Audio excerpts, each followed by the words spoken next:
नमस्कार दोस्तों, आप सुन रहे हैं आपका अपना और उज्जैन का पहला कम्युनिटी रेडियो दस्तक 90.8 FM और मैं हूं आपकी दोस्त श्रेया। आप सुन रहे हैं मन की कलम से में उज्जैन के सुप्रसिद्ध रचनाकारों की रचनाएं, उन्हीं की जुबानी। दोस्तों, आज हम पुनः रूबरू होने जा रहे हैं वरिष्ठ साहित्यकार माननीय श्री नीलोत्पल जी से। आपने कई अमर कविताओं का सृजन कर उज्जैन के साहित्य जगत में एक विशेष पहचान कायम की है। तो आइए सुनते हैं नीलोत्पल जी से पहली काव्य रचना, जिसका शीर्षक है तर्क।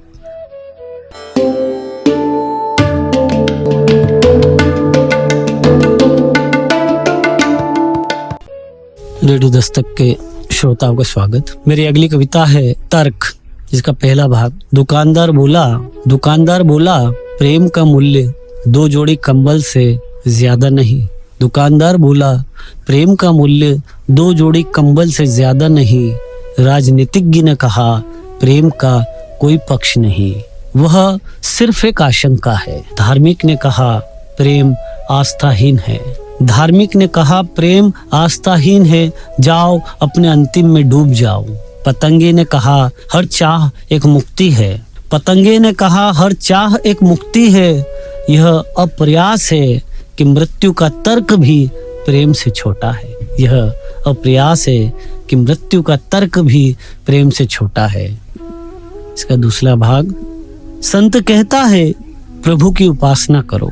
संत कहता है प्रभु की उपासना करो और वह जीवन से अलग हो जाता है। दार्शनिक कहता है जीवन एक रस्सी की तरह है, उसमें गांठें बांधो और वह ढेरों रस्सियां बुनने लगता है। शमशान में डोमाजी उस्ताद कहते हैं हर एक का अंतिम सच राख है।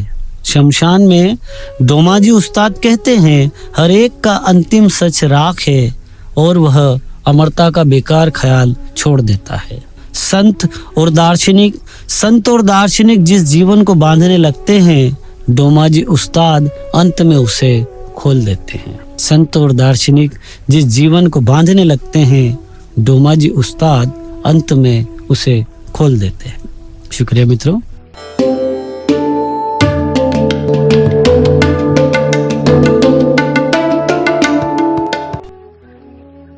प्रेम।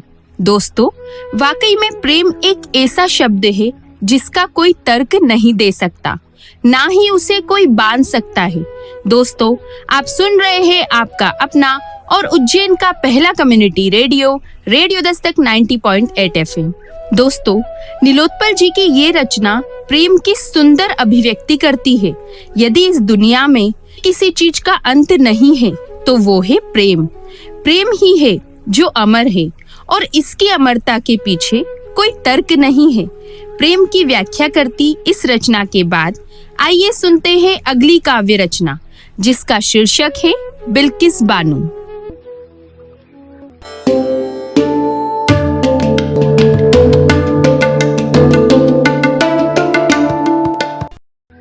रेडियो दस्तक 90.8 FM के श्रोता का पुनः स्वागत। मेरी अगली कविता है बिल्किस बानो। बहुत सी कहानियां हैं जिन्हें पढ़ा जा सकता है। बहुत सी कहानियां हैं जिन्हें पढ़ा जा सकता है, लेकिन कुछ कहानियां ऐसी हैं जिन्हें पढ़ना भीतर ही भीतर क्षरित होते जाना है। हम गलने लगते हैं, खून हमारी धातु में जमने लगता है। हम सच बोलना चाहते हैं मगर ये दुस्साहस नहीं बचता जब अपराधी के हाथ खुले हो। हम बचे रहने की जुगत में चुप रहते हैं, फिर भी हम नहीं बचते, इसलिए कि अपराध बोध की खामोशी अंदर के शैतान को जन्म दे रही होती है। हमारी कोशिश समाज के इस अनटाइप्ड ढांचे में फिट होने की है, जिसमें मुर्दे भी शांति से नहीं रह पाते। हम सिर्फ झूठ से नहीं मारे जाते, अधिक हत्या सच के मुंह मोड़ने से भी होती है। हम सिर्फ झूठ से नहीं मारे जाते, अधिक हत्या सच के मुंह मोड़ने से भी होती है। क्या तुम जानते हो, एक औरत पिछले कई वर्षों से इस पृथ्वी पर भटक रही है। यह कोई देश निकाला नहीं, न ही समाज से च्युत किए जाने की कोई सजा। वह ऐसी पीड़िता है जिसका कोई घर नहीं, कोई मुल्क नहीं। वह पिछले कई वर्षों से दिन रात के अंधेरे में कपास के मसले और धुन के जाने को इस सब्र से सुन रही है, मानो यातना के घनीभूत क्षणों में चटांग मारता यह संगीत उसकी पीड़ा को मुलायम बना रहा है। हम समझते हैं यह उसका दुख है, जबकि नष्ट होने की कला उसने आसानी से सीख ली है, या कहूँ कि उसे सिखा दी गई है। जब वह लोगों के भीतर अपनी जिंदगी के नृशंस पन्ने खोल रही होती है, आप बीती रख रही है, एक रुई की तरह फूंक दी जाती है, एक रुई की तरह फूंक दी जाती है। ऐसे समय में जब पहाड़ साफ दिखाई देने लगे हैं, ऐसे समय में जब पहाड़ साफ दिखाई देने लगे हैं, रेत की तरह धुल चुकी है, लालटेन रात के अंतिम पहर काट रही है, मगर वो उजाले में अंधेरे की तरह भटकती है। बंद कमरे और कपड़ों में वह इस तरह घबरा उठती है जैसे ढेरों हाथ उसकी पीठ और छाती पर रेंग रहे हैं। वो भीतर कुछ नहीं दोहराती, बस खुद को दीवार हो जाने तक देखती रहती है। यह मृत समय की पंक्तियां हैं। अट्टहास करते दरिंदे बाहर फूल मालाओं से सुशोभित हो रहे हैं। हवा कड़वी हो चली, इंसान एक दूसरे से अथाह नफरत में लगे हैं। आलम यह है कि खुश होने वाले हत्या और बलात्कार में भी अपनी फितरत से बाज नहीं आते। मौके बेमौके अपनी स्खलित नपुंसकता की वासना उंडेलते हैं। सचमुच अब सिर्फ घृणाएं बची रह गई है। कई घर बदलने के बाद किसी घर की पहचान नहीं बची थी। जब भी कोई घर का ठिकाना पूछता, वह सहम कर आसमान देखती। कभी कभी वह मिट्टी को इस तरह छूती कि उसे कोई अंतरी समझ नहीं आता। उसे अच्छे से सिर्फ आंसू याद रहते हैं। उन्नाव, हाथरस, कठुआ और ऐसी अनेक दर्दमंद जगहों की अनकही शिनाख्तें शेष है, जहां बिल्किस मरी नहीं, मार दी गई है। तुम बार बार दोहराते हो, उसके जख्मों को कुरेदते हो। वह चीख कर कहती है, हाँ मैं बिल्किस हूँ, बिल्किस बानो, दर्द की अलिखित दास्तान। हर औरत के ऊपर हुए अत्याचार की भोगी मेरी पीठ भेड़ियों के पंजे और हुक्काम के कोड़ों से घायल है।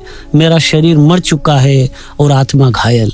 दुनिया में जितना मलहम है, घाव उससे ज्यादा। अपराधियों की रिहाई पर मैं डर रही हूँ और उसी जगह पहुँच गई हूँ जहाँ कोई औरत लौट नहीं सकती। मेरा इंसाफ मृतकों के साथ दफन कर दिया गया है। तुम स्वागत करो या रैलियों में नारेबाजी, तुम हमेशा एक औरत के गुनहगार रहोगे। तुम्हारी कोई रिहाई मुमकिन नहीं। शुक्रिया मित्रों।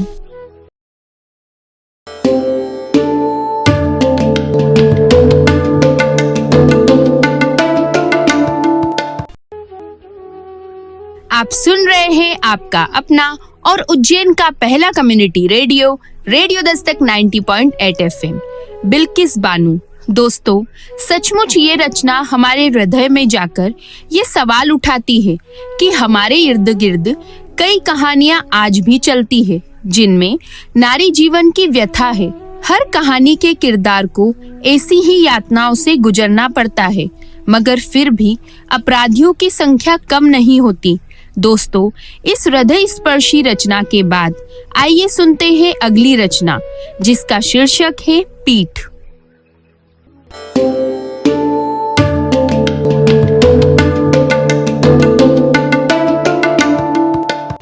रेडियो दस्तक के श्रोताओं का स्वागत। मैं नीलोत्पल अपनी एक नई कविता के साथ, जिसका शीर्षक है पीठ। भोजन लेते समय दिखाई नहीं दी अपनी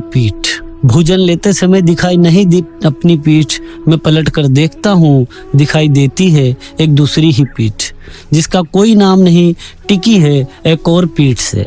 इतिहास में भी वह एक पीठ ही थी जो दर्ज नहीं हो पाई सबसे करीबी शब्द से। इतिहास माने एक बड़ी पीठ जिस पर बोझ लदा है रक्त और शब्दों का। चिड़िया की पीठ संतुलित रहती है, उसकी पीठ दो पंखों का सुनहरा आसमान है।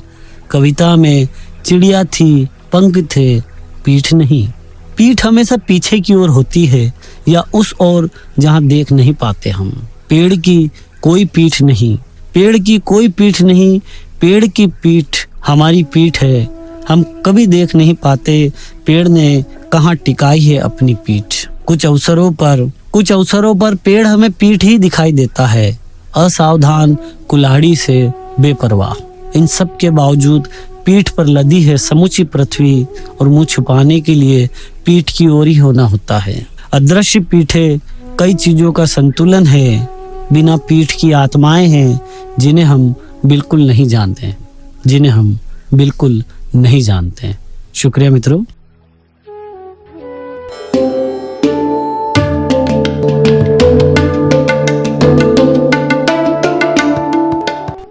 आप सुन रहे हैं आपका अपना और उज्जैन का पहला कम्युनिटी रेडियो दस्तक 90.8 FM। पीठ। दोस्तों, नीलोत्पल जी की ये रचना वाकई में हमें बताती है कि हम अपनी पीठ कभी देख नहीं पाते, पर इसी पीठ पर कई सारी जिम्मेदारियां होती है। दोस्तों, हमारे शरीर में पीठ की महत्वपूर्ण भूमिका होती है। पीठ से एक बात याद आ रही है, अक्सर वक्त आने पर लोग पीठ दिखाकर भाग जाते हैं, पर दोस्तों, नीलोत्पल जी की ये रचना पीठ का बहुत ही सुंदर वर्णन करती है। दोस्तों, नीलोत्पल जी की ये सभी काव्य रचनाएं अपने आप में अनमोल है। रेडियो दस्तक की ओर से नीलोत्पल जी का बहुत बहुत धन्यवाद। तो दोस्तों, आज मन की कलम से के एपिसोड में आपने सुना श्री नीलोत्पल जी की अद्भुत काव्य रचनाओं को।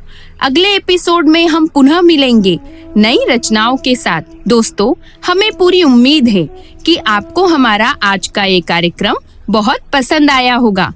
यदि आपके मन में भी है कार्यक्रम को लेकर कोई प्रश्न या सुझाव, तो आप हमें संपर्क कर सकते हैं रेडियो दस्तक 90.8 FM के व्हाट्सएप नंबर 9406894068 पर। और दोस्तों, आप हमसे जुड़ सकते हैं हमारे social media account Facebook, Twitter, YouTube, Instagram और शेयरचैट पर भी, जहां पर आपको हमारी अन्य गतिविधियों की जानकारी भी मिलती रहेगी। तो दोस्तों, अगले एपिसोड में हम पुनः मिलेंगे कई रचनाओं के साथ। तब तक के लिए दीजिए अपनी दोस्त श्रेया को जाने की इजाजत। पर आप कहीं मत जाइए, सुनते रहिए आपका अपना रेडियो दस्तक 90.8 FM। सुनेगा उज्जैन, बढ़ेगा उज्जैन।